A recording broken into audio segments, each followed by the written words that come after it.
So let's say my credit card company has given me a card that allows me to buy everything I could ever possibly want. But because I'm fiscally responsible, I'm going to create a debt ceiling for myself. It's modeled on Congress. I'm going to set my personal debt ceiling at $1,000. I don't want more than $1,000 of debt. I want to be fiscally responsible, no matter how much my credit card company is willing to loan me because of my stellar credit card history. So I go to the store, and I have a lot I need to buy for my family. I fill my cart to the top. I get to the front of the store, and I ring up $500.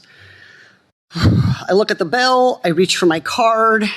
I worry because I know I've already spent probably $1,000 in the last few weeks because of an ER visit, braces for my daughter.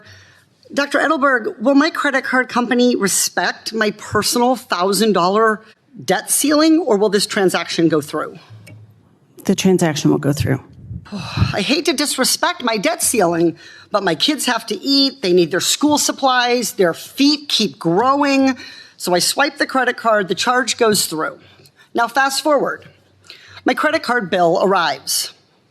It's more than my $1,000 debt ceiling.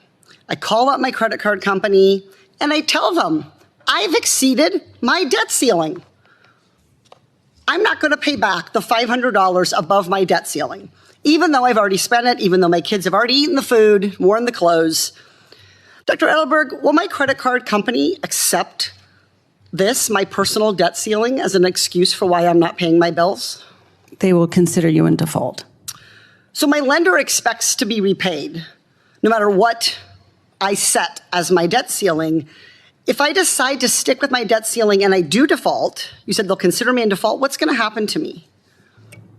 They'll lower your credit limit. They'll raise your interest rate.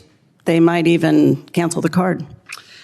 So I really have no choice here as a consumer, as a mom, to suspend my $1,000 debt ceiling and pay off the debt that I've taken. Buy the ticket, take the ride. I did the spending, I've got to pay it back.